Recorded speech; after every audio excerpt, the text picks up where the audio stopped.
Welcome back to the channel. I got my second software update on my Honda Prologue. I've also done some maintenance. It's just a tire rotation, but there's a little bit more in there as well. So then it was time to try the second one that came in the box, but this time I trimmed the corners. Also, you guys have a bunch of questions for me about the Honda Prologue that I want to directly address, starting with this one. When does the Honda Prologue brake if you're using one pedal driving? Well, I found out. Let's take a look. This is the Prologue braking test because I need to prove to you visually what things are doing. So as you can see, my foot is on the pedal. I am driving 15 miles an hour. I'm coming around a turn. I'm going to slow for the turn, but I'm not going to take my foot off the accelerator. I have one pedal driving set at normal. Foot never came off the accelerator. And then we're going to come up to this stop sign here. I'm coming up the hill a little bit. I'm going to start releasing my foot off the pedal, but not coming all the way off at all. Still holding on the pedal. As you notice, my foot has not come off the pedal at all. All right, and then I'm going to come, there's 0 miles per hour, complete stop. And then we're going to continue driving. And then we'll accelerate to 25. Or maybe not. Coming down the hill, 22. And now we're going to start to slow in one pedal driving. And 6, 5, 4, 3, 2, 1, 0. Continuing on.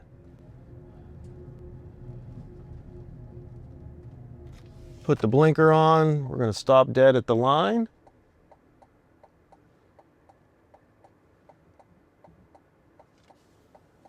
Auto hold is on, and we're continuing. So if you're curious when things happen and why, the best thing to do is to look at my foot and the miles per hour when the brake lights are engaged. I'm decelerating. All right, there's my slow down. We're going to slow down here. We're making the turn, making the turn, making the turn, making the turn.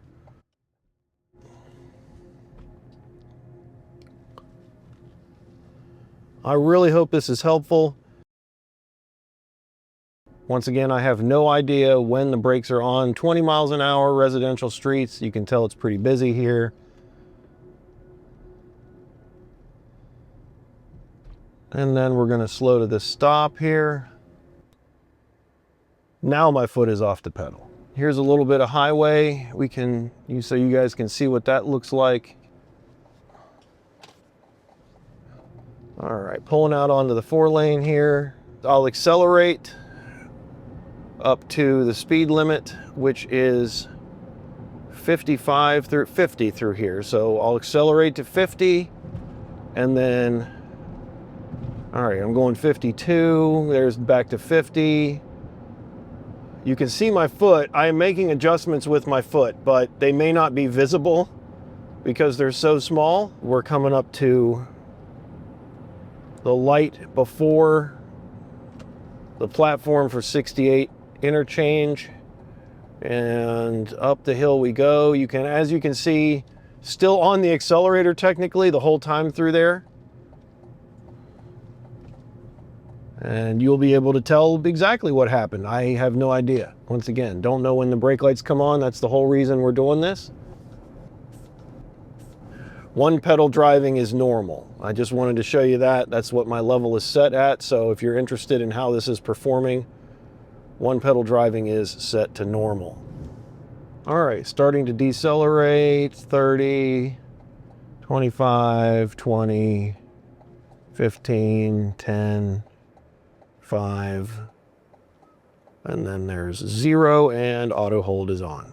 Now, if you are in a hurry and you are, let's say in an area where easy driving doesn't make sense, I understand using the brake pedal, but you will almost certainly get more tire wear, and tire wear is a thing. These tires are $300 a piece. The 19-inch wheels on the Touring are $300 a piece.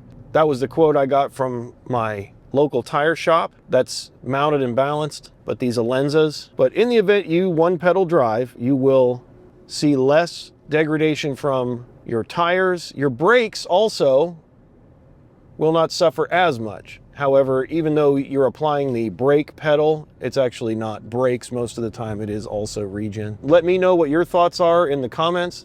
I have seen the Bolt tested, and because so much of this car is so similar to the Bolt, I never questioned or worried about when the brake lights came on or didn't come on. But now you know. Now you know when the brake pedal is on and what the throttle input looks like when that's happening. And I can draw some conclusions here as well. Does aggressive one pedal driving trigger the brake lights? Yes. Every time I decreased throttle input, the brake lights engaged. And now we're going to start to slow in one pedal driving. The paddle is going to be the same, and since it's aggressive, it will be immediate. I know there's no evidence of that in this video, but the results here are enough to draw that conclusion, in my opinion. And it looks like somewhere around 20 miles per hour is our light engagement threshold with light regen. I hope this answers this question. The best thing to do is to look at my foot and the miles per hour when the brake lights are engaged. And now it's time for the more range, better range, more range, better range. And do-do-do-do. Doot. Is it the real range? No. Test. 8,200 miles. We are going to test the software update. I have my new software update. I'll show you that. Here we go. 51% plugged in charging. And let's do an update. Car is on. Climate running. Settings. Updates. Updates in history. Battery energy control module. 15 minutes. Turn vehicle off. Here we go. And this is me trying the update in the vehicle just like I did the last time. However, this time, unsuccessful. We got to try to get it to work, so I'm going to go ahead and hit the X, and then let's change some things. Let's unplug it.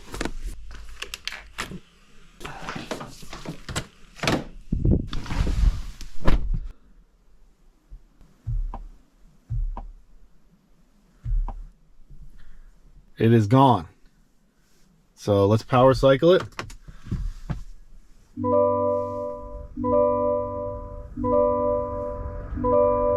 Retry the update next time you shift to park. I'm going to shift to reverse and shift to park just like it says. Now it says install now. I can learn more. This update is primarily intended to improve the following items if your vehicle is equipped.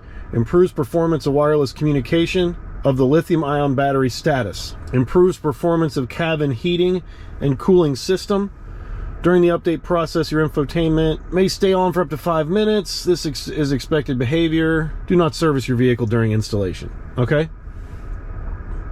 I'm just going to hit install now. And then it says turn vehicle off.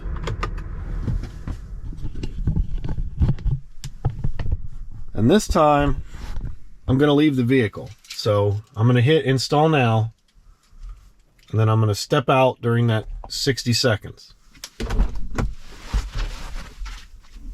And this time I just let it perform the update while I was outside the vehicle. Turns out that was helpful because update successful. So now that I have my second software update, it's time to see if we actually get more range, because there have been a lot of people that say they have more range now than they did before the update. And I'm going to tell you, my prediction is that no, you don't. It is just that the range may be predicted in a different way. Improves performance of wireless communication of the lithium-ion battery status. Main reasoning for this is just another example I've had with Honda EVs. Yes, there was another one. It was the Honda Clarity plug-in hybrid. I had that car, and there was a software update I got for it because I got one of the first ones of those they released, where my range would say 999 if I drove it really conservatively. Is this going to be the same situation? My guess is yes. But luckily, I've already done this trip before. We are going on the same part of 68 I did for my Hagerstown trip. It is the same weather, 73 degrees.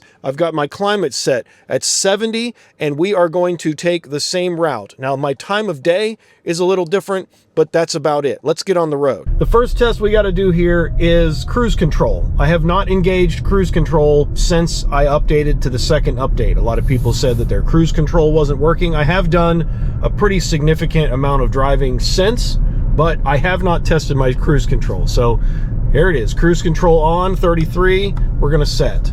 My adaptive cruise is working. Boy, that's a relief. I was waiting for the video to do it, but it looks to me, and then let's increase to the speed limit.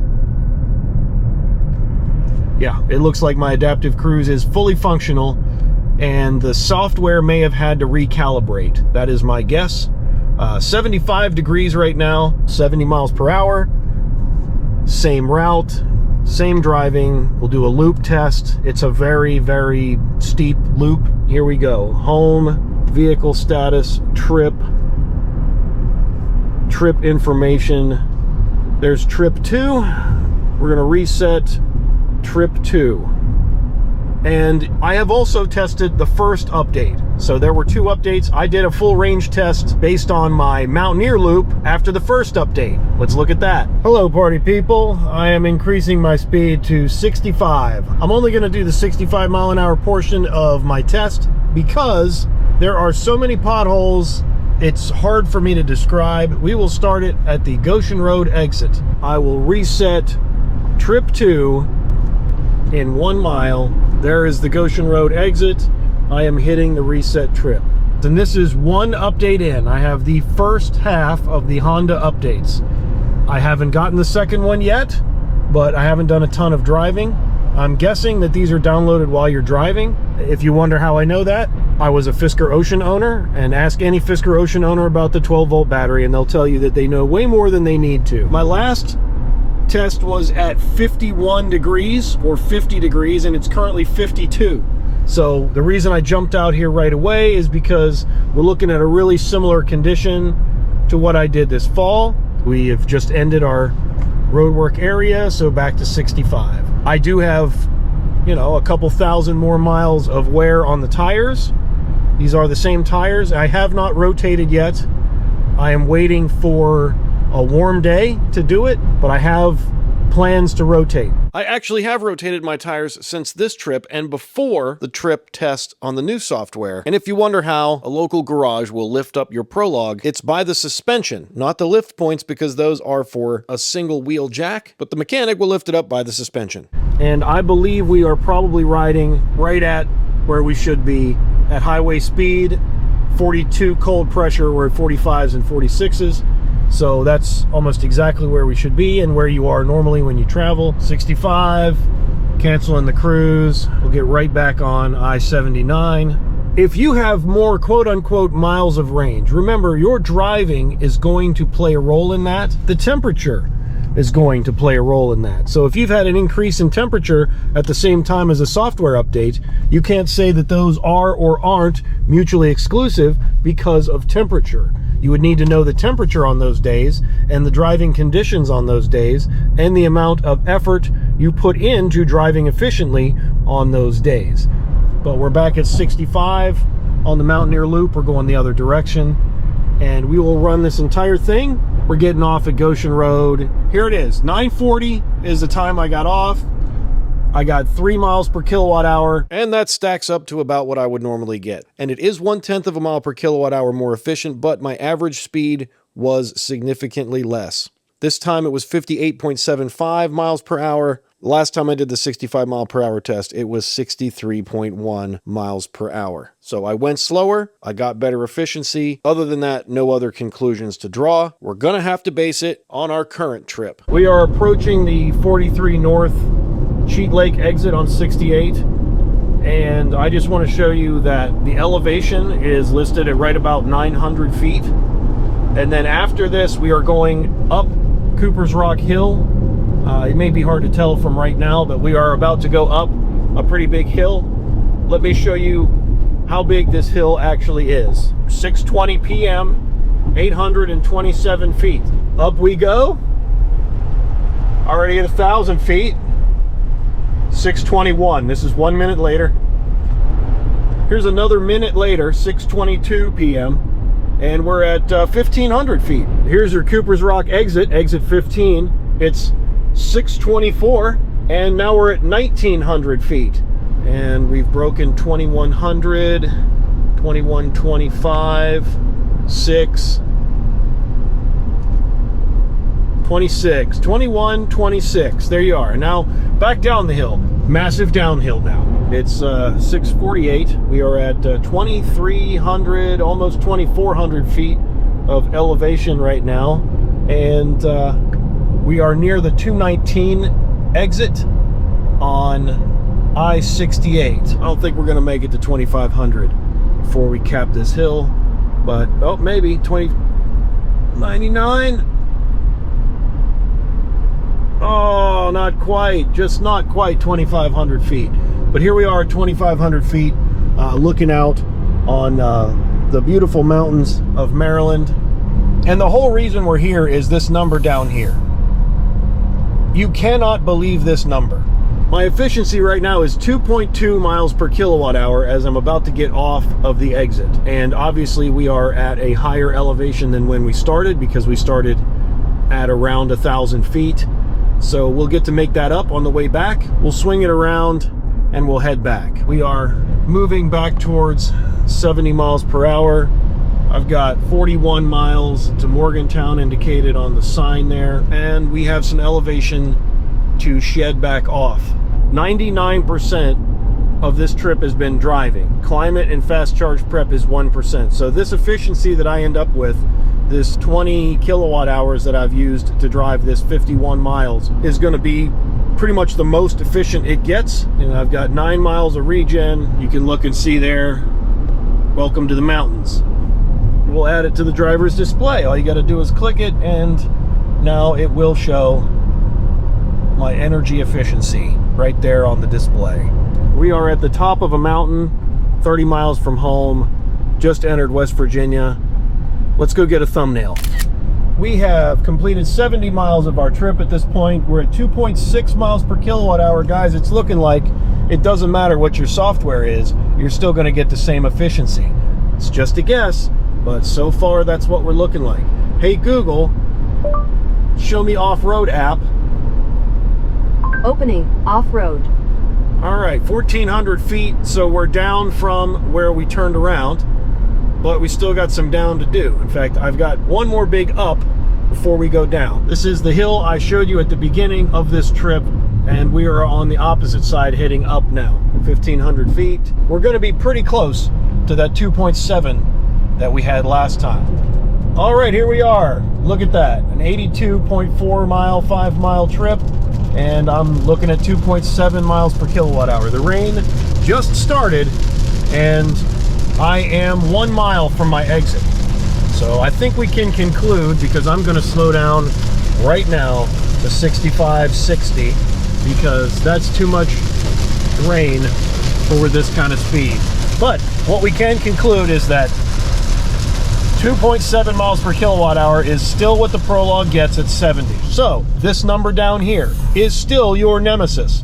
Do not trust it. Do not believe it. And if you know what number of miles you have at 100%, please tell me why you need to charge your NMC explode if overcharged battery needs to be charged to 100%. I am super curious. Let me know in the comments below. I really appreciate any feedback in advance. So what have we learned? The Mountaineer Loop was a fail as far as my test, because I didn't go fast enough. There was more road work on there than last time. No excuses. I failed to duplicate scientific data in the first attempt between software update 1 and update 2. But because it was a little bit slower and I got a little bit more efficiency, I think the efficiency is the same. In order to get better efficiency, you need to physically change the vehicle or drastically change the software. All we're doing here is communicating with the lithium-ion battery in a different way, which means the range will be calculated probably a little bit more accurately. So in the past, you've been getting one rating and you now have a different one. It doesn't mean you actually have more range. You have the same motor, you have the same processes, you have the same delivery. Nobody changed the throttle input. 2.7 miles per kilowatt hour with a ton of variance. That's uphills and downhills, but I did the same loops as before, and I still got the same results. If there were efficiency gains made, they would have shown on that loop, and they didn't. So, did you get more range? No. Is your calculation going to be different? Yes. Should you trust that calculation? Absolutely not. I started my 83-mile loop with 226 miles of range. I ended it with 114. That's 112 miles of range over 80 miles at 70 miles an hour. Don't trust the number. And if none of that made any sense, it's time to subscribe to the channel and check out my Honda Prologue playlist. Let's go through some more of your comments. You can do a short button press on the steering wheel for voice command. Long press will do Android Auto or Apple CarPlay, but it has to be with the car's Google interface. If you ask what's my battery at, it tells you state of charge of the vehicle. No need to turn car off or refresh Honda Link. Let's test it. Claims to be tear resistant and leak proof. We're going to test that. What's my battery at? Battery is at 72%. Hey Google, what's my battery at? Sorry, I can't get that information for this car. What's my battery at? Sorry, I can't get that information for this car. What's my battery at? Battery is at 71%.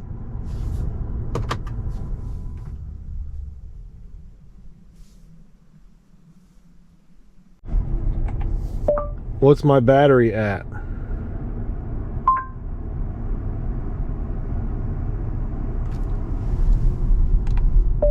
What's my battery at? Hey Google, are voice services turned on? Sorry, I don't understand. Hey Google, what's my battery state of charge? Sorry, I don't understand. Before I go, how would you rate my response if 1's the worst and 5's the best?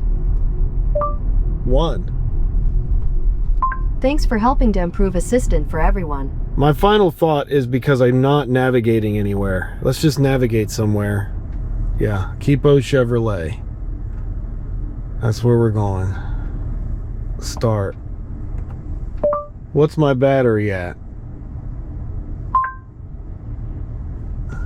I got nothing. Hey Google, what's my battery at?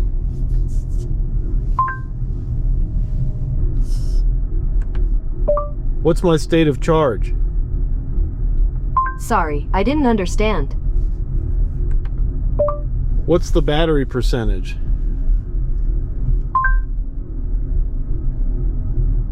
I mean, it thinks long and hard, but I cannot get it to display or say out loud what my state of charge is. All right, park again. Button. What's my battery at?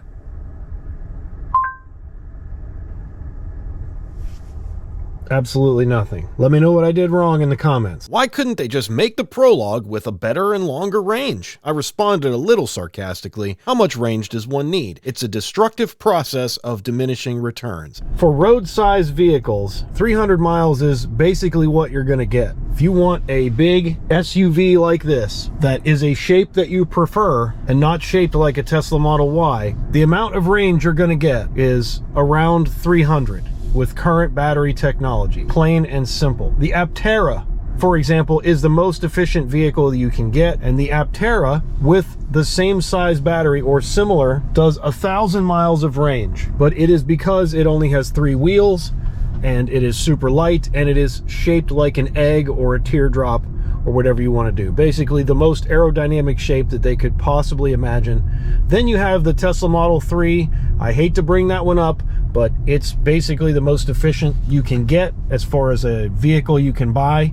The Mercedes EQS sedan and the Hyundai Ioniq 6 are close. You need to put a massive battery in the most efficient thing that you can find. What is that today? It's got to be the Lucid Air, which is absolutely ridiculously efficient and has a massive battery. The next thing we can talk about is the Hummer EV. The Hummer EV also has around 300 or somewhere near 300 miles of range. Why is that? Because they had to put 200 kilowatt hours of battery inside of it. There are 3 facts we have to realize before my explanation makes any sense, and those are: batteries aren't as energy dense as gasoline, batteries are heavy, and batteries are expensive. Those are just realities we have to face. So we've got 4 things we can do. We can reduce the weight, improve the aerodynamics, reduce the road friction, or increase the watt hours per kilogram. If you reduce the weight, that means you have to make it smaller, which means it's no longer a capable utility-sized SUV. And the fact that it is a capable utility-sized SUV means you need a whole lot of batteries, which in turn makes it heavy. So if you want the Prologue to be a sport utility vehicle, currently in 2025, it's going to have to be heavy. Next, we could improve aerodynamics. Well, we know what that does. It makes the car look different. Honda isn't winning any drag coefficient competitions here, not even against its sister car, the Blazer EV, because they did not engineer this vehicle to be efficient. They decided to throw batteries at it instead. The Model Y and the Hummer EV SUV live on opposite sides of the spectrum. How are we going to get 300 miles of range out of the Model Y? Let's make it as efficient as possible by making the shape extremely aerodynamic. How are we going to get 300 miles out of the Hummer EV? Let's put 200 kilowatt hours of battery in it. That ought to cover it. Those are the 2 ends of the spectrum. The Prologue is much more towards the Hummer EV method than the Model Y method, but it's also why it looks like a standard, regular, everyday American road SUV, which is why so many people like it. The next thing to do, reduce road friction. Well, you could engineer better tires. But the thing is, the Prologue comes with Bridgestone Alenzas on it. Those are EV engineered tires. And EV tire engineering is no joke. A lot goes into it because batteries are heavy and range is a big deal. And then there's the final method, which is to increase the watt hours per kilogram, or essentially find better battery technology. The current most energy dense technology there is available in the United States is nickel, manganese, cobalt, or 700 different variations of it, which the Prologue already has. So let's take a more practical approach. Let's just give the Prologue more range. Okay, let's add more batteries. And now's when we get to the diminishing returns. You add more batteries, you get more range, but your handling gets worse because the car's heavier, and obviously the cost is going to go up because of the decreased handling, the extra batteries, and increased weight. So the only way to solve all of that is to increase the size of the vehicle to compensate for the increased weight and decreased handling, at which point you're going to lose range because you increased the size of the vehicle, which means you need more batteries. Rinse and repeat. That is literally now a Hummer EV SUV. So yes, you would have a Prologue with, let's say, 450 miles of range, but it would have 200 kilowatt hours of battery, and it would cost, well, $100,000. So in our most practical application, why doesn't the Prologue have more range? It's because they wanted you to be able to afford to drive it off the lot. I hope this helps. This one's about Honda Link. The app froze while I was trying to accept the terms and conditions from the finished setup email they sent. Now I can't get back to accept them. There are 2 emails you need to get. The first is from OnStar. It looks like this: action needed. Welcome to OnStar. Click here to access the user terms and privacy agreement. That's the first email. Nothing can be done until these terms are accepted from OnStar. Once you do that, you'll get an email from Honda. Start your journey with Honda Link, connected by OnStar. Activate now. As you can see,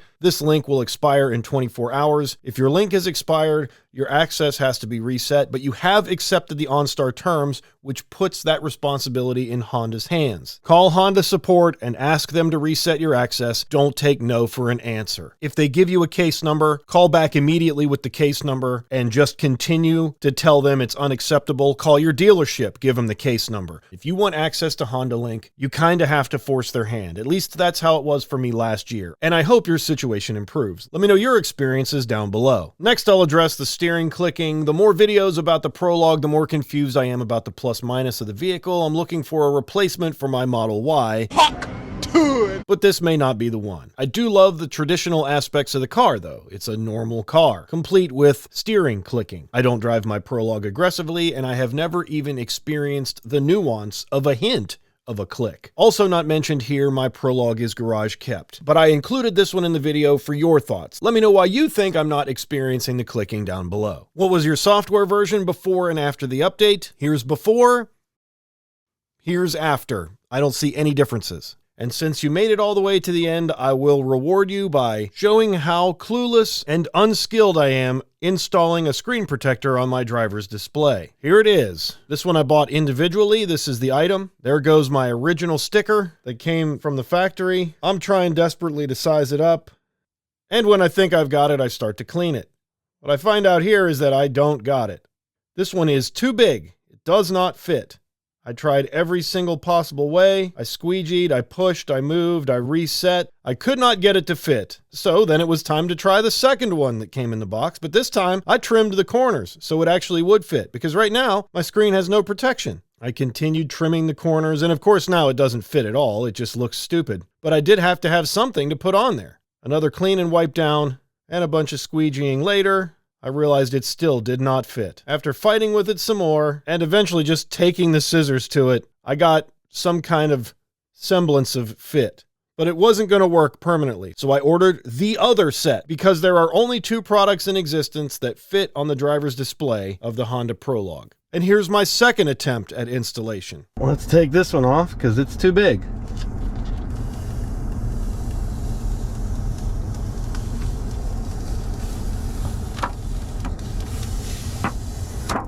Another quick wipe down and dust removal. Let's get one of the screens out and see how badly sized they are. I got the tape on here. I guess we'll do one more. Do we do another dust check? Here we go.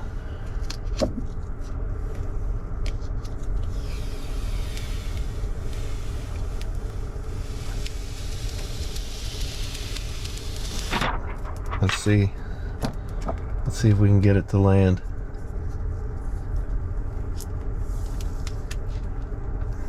Yeah, it's above over here.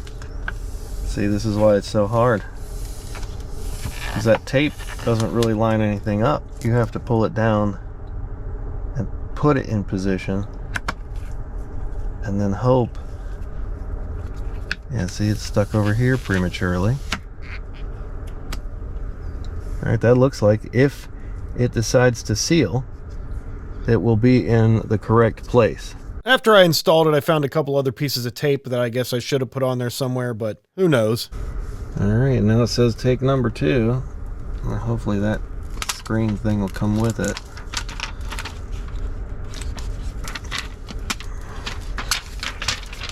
Okay. Let's get rid of them. Thank you so much for watching. Join Patreon or become a YouTube member for early access to videos. We'll see you on the next one. Subscribe for more. Hey! Smash the like button! Thank you.